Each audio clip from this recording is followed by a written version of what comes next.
Dear BBA students, good morning to all. I hope তোমরা সবাই ভালো আছো। Principles of Finance এর একটি গুরুত্বপূর্ণ চ্যাপ্টার হলো ক্যাপিটাল বাজেটিং। একজন BBA স্টুডেন্টকে এই চ্যাপ্টারটি অবশ্যই ভালোভাবে পড়তে হবে, কারণ একজন ম্যানেজার কিভাবে তার ক্যাপিটালকে বাজেট করবে, দ্যাট মিন্স কোথায় খরচ করবে, কোন প্রজেক্টে বিনিয়োগ করবে এবং কত সময়ের মধ্যে সেই বিনিয়োগ উঠে আসবে, এটা জানতে হলে ক্যাপিটাল বাজেটিং শিখতে হবে। আমরা আজকের ক্লাসে ক্যাপিটাল বাজেটিং নিয়ে আলোচনা করব। আশা করি তোমরা আমার সাথেই থাকবে।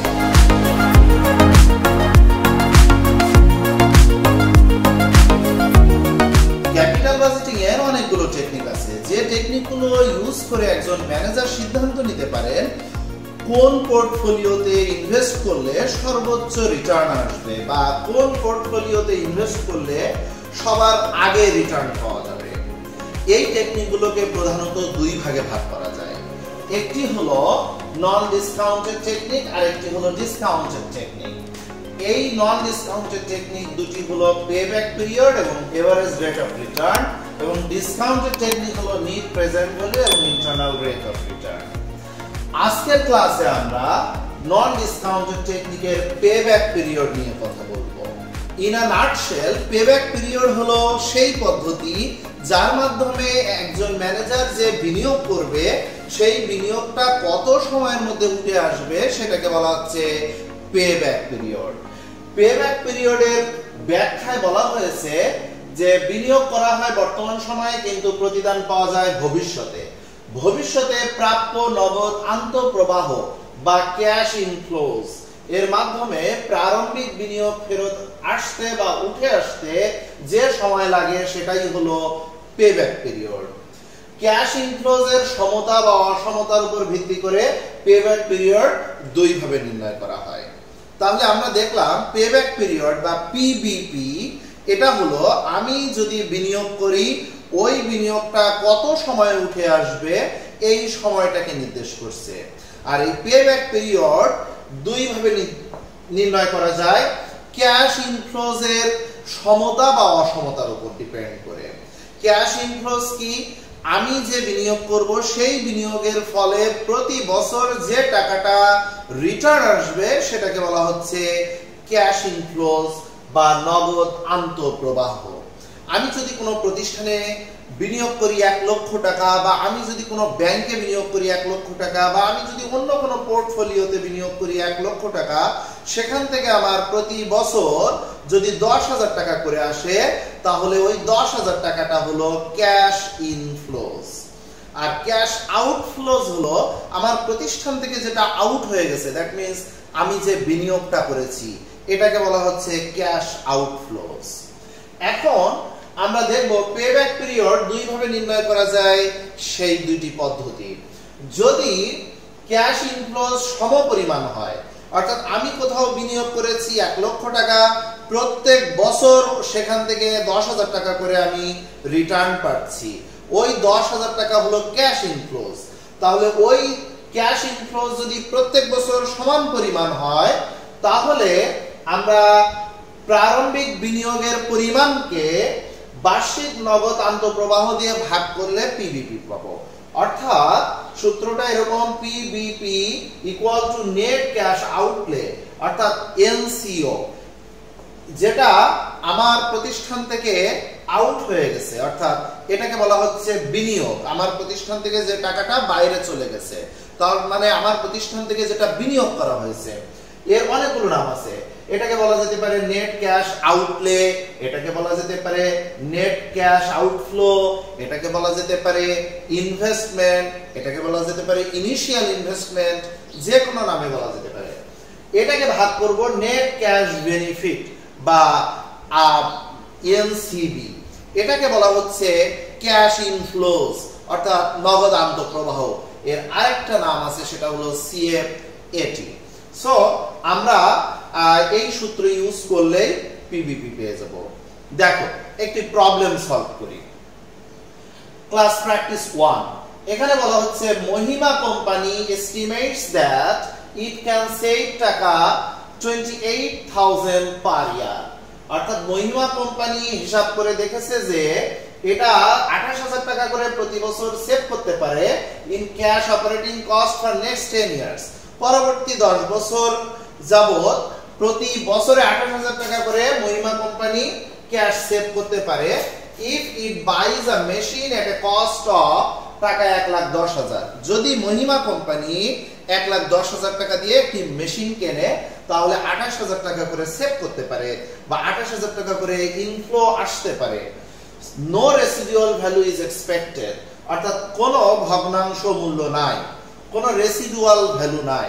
রেসিডুয়াল ভ্যালু মানে সেলভেজ ভ্যালু বা স্ক্র্যাপ ভ্যালু, দ্যাট মিন্স ওই পণ্যটা ডেপ্রিসিয়েটেড হয়ে পরবর্তীতে লাস্টে যে মূল্যটা পাওয়া যায়, তো এখানে সেটা নাই। সো আমরা এই আলোচনায় আর যাচ্ছি না।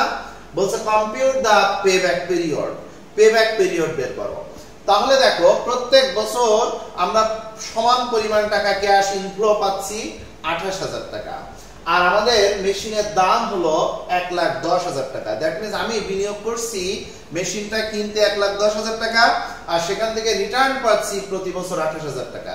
দ্যাট মিন্স এখানে ক্যাশ ইনফ্লোজ সমপরিমাণ, আর যদি ক্যাশ ইনফ্লোজ সমপরিমাণ হয় তাহলে পিবিপির সূত্র হলো নেট ক্যাশ আউটলেকে ভাগ করব নেট ক্যাশ বেনিফিট দিয়ে।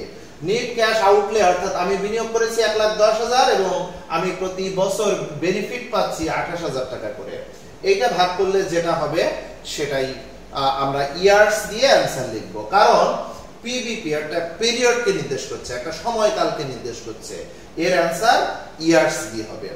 আই থিংক তোমরা বুঝতে পেরেছো। এখন যদি ক্যাশ ইনফ্লোজ সমান না হয়, দ্যাট মিন্স আমি কোথাও ইনভেস্ট করেছি কিন্তু সেখান থেকে প্রতি বছর সমান পরিমাণ আমি টাকা পাই না, এরকম যদি ঘটনা ঘটে তাহলে কোন সূত্র ইউজ করব? তাহলে আমরা দেখো যদি বার্ষিক ক্যাশ ইনফ্লোজ সমপরিমাণ না হয় তাহলে আমরা যে সূত্রটা ইউজ করব সেটা হলো a plus NCO minus C ভাগ ডি। এখানে কোনটার মানে কি আমরা একটু জেনে নিই। এ হলো previous year to full recovery, অর্থাৎ পুরো টাকা রিকভার হতে বা আমার যে ইনভেস্টমেন্ট সেটা রিকভার হতে, সেটা ফেরত পেতে যে ইয়ারটা আসবে তার আগের বছর, যে ইয়ারে আমি পুরো টাকাটা ফেরত পাবো তার আগের বছরটা হলো এ। এনসিও মানে অরিজিনাল ইনভেস্টমেন্ট, আমি যে টাকাটা ইনভেস্ট করেছি সেটা। সি হলো cumulative CFAT of previous year to full recovery, full recovery হওয়ার আগের বছরের কিউমুলেটিভ সিএফএটি। কিউমুলেটিভ মানে ক্রমযোজিত, সিএফএটি মানে নেট ক্যাশ বেনিফিট। এটা নিয়ে একটু পরে কথা বলবো। এরপরে ডি হলো সিএফএটি অফ রিকভারি ইয়ার, যে বছরে আমরা রিকভারি করব আমার ইনভেস্টমেন্টটা ফিরে আসবে ওই বছরের সিএফএটি। সো আমাদের এই সূত্র দিয়ে আমরা অঙ্ক করব। যদি ক্যাশ ইনফ্লোজ ভিন্ন ভিন্ন হয়, অর্থাৎ এক এক বছরে ক্যাশ ইনফ্লোজ এক এক রকম হয়, তাহলে আমরা এই সূত্র ইউজ করব।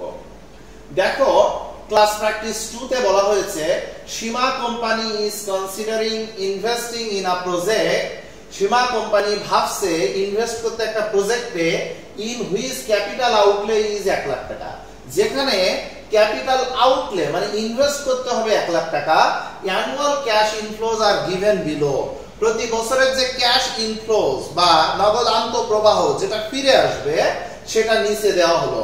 প্রথম বছরে আসবে 25,000, দ্বিতীয় বছরে আসবে 25,000, তৃতীয় বছরে আসবে 30,000, চতুর্থ বছরে আসবে 40,000, পঞ্চম বছরে আসবে 30,000 টাকা। দ্যাট মিন্স এখানে ক্যাশ ইনফ্লোজ যেটাকে বলা হচ্ছে সিএফএটি, এটি সমান নয়। এটি যদি অসমান হয় তাহলে অবশ্যই আমাদের সেকেন্ড সূত্র দিয়ে অঙ্কটি করতে হবে। তাহলে এখানে চেয়েছে হলো you are required to calculate payback period, PBP. তোমাকে পিবিপি বের করতে হবে। পিবিপি এর ক্ষেত্রে সিএফএটি যদি সমান না হয় তাহলে আমাদের যে সূত্র সেই সূত্রে সি আছে, ডি আছে, দ্যাট মিন্স সিএফএটি এবং কিউমুলেটিভ সিএফএটি বের করতে হয়। এখানে সিএফএটি আছে কিন্তু এখান থেকে আমাদের একটা কিউমুলেটিভ সিএফএটি বের করতে হবে। কিউমুলেটিভ সিএফএটি কিভাবে বের করব? আমরা একটা ক্যালকুলেশন টেবিল করব যেখানে ইয়ার এবং সিএফএটি যেটা দেওয়া আছে সেটা লিখব, এর সাথে আমরা কিউমুলেটিভটা করে নেব। কিউমুলেটিভ মানে ক্রমযোজিত, অর্থাৎ ক্রমে ক্রমে যোগ করা। যেমন এটা 25,000 আছে, 25,000 লিখলাম। কিন্তু এই 25 এর সাথে এই 25,000 যোগ করে যেটা হবে সেটা লিখবো 50,000। 50,000 এর সাথে এই 30,000 যোগ করে যেটা হবে সেটা লিখবো। 80,000 এর সাথে 40,000 যোগ করে যেটা হবে সেটা লিখবো। 1,20,000 এর সাথে 30,000 যোগ করে যেটা হবে সেটা লিখবো। এটাকে বলা হচ্ছে ক্রমযোজিত বা কিউমুলেটিভ, অর্থাৎ ক্রমে ক্রমে যোগ করে যে ফিগারটা হয় এটাকে বলা হয় কিউমুলেটিভ সিএফএটি। সো এইটা বের করে আমরা আমাদের সূত্র লিখব। সূত্র হলো payback period equal to a plus LCO minus C ভাগ ডি। এখানে দেখো প্রত্যেকটা আমরা অর্থ করে নিব। এটা হলো previous year to full recovery, full recovery হওয়ার আগের বছর। দেখো তো আমাদের ইনভেস্টমেন্ট ছিল 1 লাখ টাকা, আমাদের ফুল রিকভারি হয়েছে এখানে না এখানে 1,20,000 টাকা, এখানে 80,000 টাকা যখন, তখন তো আমাদের 1 লাখ টাকা উঠে আসেনি, অবশ্যই এখানে উঠে এসেছে। তাহলে এই ইয়ারটা কত 4, তাহলে এর আগের বছরটা হলো a, তাহলে এই জন্য লিখেছি a ইকুয়াল টু 3। অর্থাৎ দেখো আমার প্রথম বছরে ফিরে আসছে 25,000 টাকা, দ্বিতীয় বছরে ফিরে আসছে 25,000 টাকা, তৃতীয় বছরে ফিরে আসছে 30,000 টাকা, দ্যাট মিন্স আমার তৃতীয় বছর শেষে ফিরে আসছে 80,000 টাকা, চতুর্থ বছরে ফিরে আসছে 1,20,000 টাকা। তার মানে আমার রিকভারি হয়েছে কোন বছরে? চতুর্থ বছরে।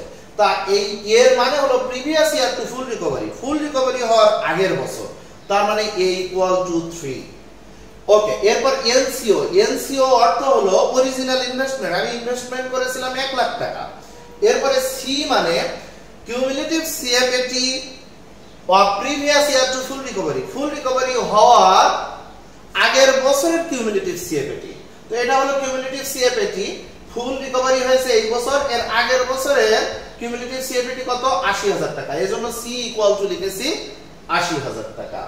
এরপরে সিএফএটি অফ রিকভারি ইয়ার হলো ডি, ডি হলো CFAT of recovery year, recovery year হয়েছে কত?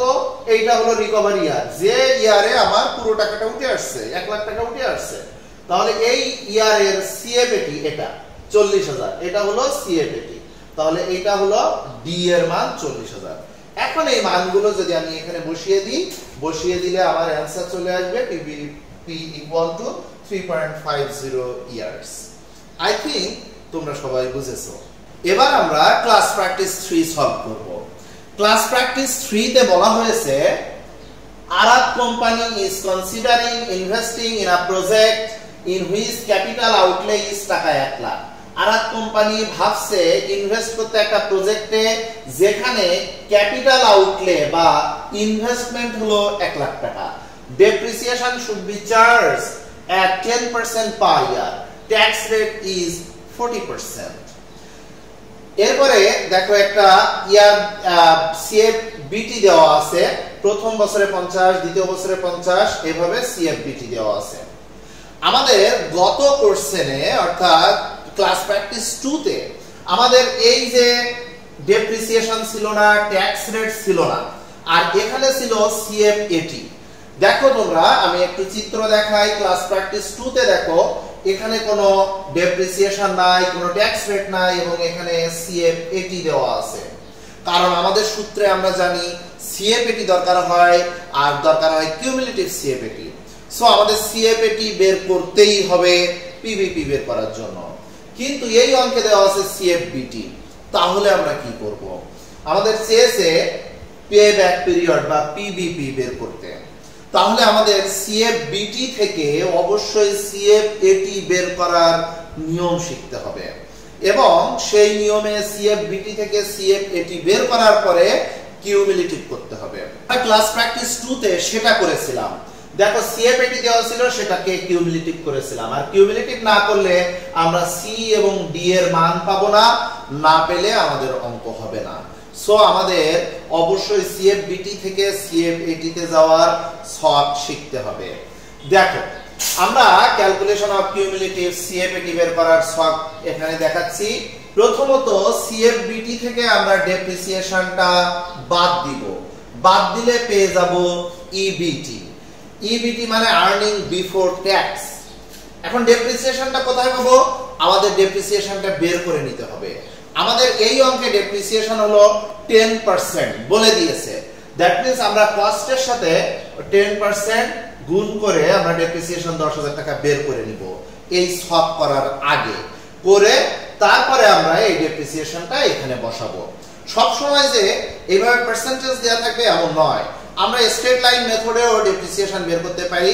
নিয়ম হলো কস্ট মাইনাস স্যালভেজ ভ্যালু ভাগ ইউজফুল লাইফ, এভাবেও বের করতে পারি। তো এখানে যেহেতু পার্সেন্টেজ দিয়েছে, আমরা পার্সেন্টেজ দিয়ে ইনভেস্টমেন্টের উপরে প্রয়োগ করেছি, তারপর ডেপ্রিসিয়েশন বের করে এখানে বসিয়েছি।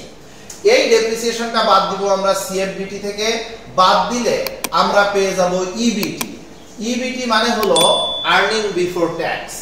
এরপরে আমরা ট্যাক্স ক্যালকুলেশন করব। আমরা সব সময় ট্যাক্স অ্যাপ্লাই করব ইবিটির উপরে। ইবিটির উপরে 40% ক্যালকুলেট করে আমরা 16,000 টাকা পেয়েছি। প্রত্যেকটার উপরে 40% করে আমরা ট্যাক্সের টাকাটা পেয়েছি। এরপরে আমরা ইবিটি থেকে ট্যাক্স বাদ দিব। বাদ দিলে পেয়ে যাব ইএটি। এই ইএটি পাওয়ার পরে ইএটির সাথে যোগ করব আমরা ডেপ্রিসিয়েশন। যোগ করলে আমরা পেয়ে যাব সিএফএটি। এই সিএফএটি পাওয়ার পরে তারপর আমরা এটাকে ক্রমযোজন করব, অর্থাৎ এটা দিব, তারপরে এটার সাথে এটা যোগ, এটার সাথে এটা যোগ, এটার সাথে এটা যোগ, এইভাবে আমরা ক্রমযোজিত করে ফেলব, কিউমুলেটিভ করব। তাহলে আমি যদি সংক্ষেপে বলি, সিএফবিটি থেকে সিএফএটি তে কিভাবে যাব? সিএফবিটি থেকে আমরা ডেপ্রিসিয়েশন বাদ দিব, বাদ দিয়ে পাবো ইবিটি। ইবিটির উপর ট্যাক্স ক্যালকুলেশন করে সেই ট্যাক্স বাদ দিয়ে পাবো ইএটি। ইএটির সাথে আবার ডেপ্রিসিয়েশন যোগ করে পেয়ে যাব সিএফএটি। সেই সিএফএটি কে আমরা কিউমুলেটিভ করব। করার পরে এবার আমরা সূত্র লিখব। সূত্রের মধ্যে আমাদের এটা কোনটা? এবছর ফুল রিকভারি হয়েছে তার আগের বছর। দেখো আমাদের ফুল রিকভারি হয়েছে এই বছর 1,24,000, কারণ তার আগের বছর 96,000 টাকা। সো আমাদের 1 লাখ টাকা উঠেনি, আমাদের 1 লাখ টাকা উঠেছে এই বছর। এই বছর কত? 4, তাহলে এর আগের বছরটা হলো এ। সো আমাদের এখানে a = 3। তারপরে হলো এনসিও, আমাদের ইনভেস্টমেন্ট হলো 1 লাখ টাকা। এরপরে হলো সি। সি হলো কিউমুলেটিভ সিএফএটি। এই cumulative CFAT of previous year to full recovery, full recovery হওয়ার আগের বছরের কিউমুলেটিভ সিএফএটি 96,000 টাকা। এবং তারপরে ডি হলো CFAT of recovery year, recovery ইয়ারের সিএফএটি 28,000 টাকা। এই মানগুলো আমরা এখানে বসিয়ে দিলে যে অ্যানসারটা আসবে সেটাই হলো পিবিটি। আই থিংক তোমরা ভালোভাবে বুঝতে পেরেছো। এই ছিল আজকের ক্লাস। আশা করি তোমরা এইভাবে প্র্যাকটিস করলে পিবিপির কোনো অঙ্কই আটকাবে না। সবাই ভালো থেকো, সবার জন্য অনেক অনেক শুভকামনা।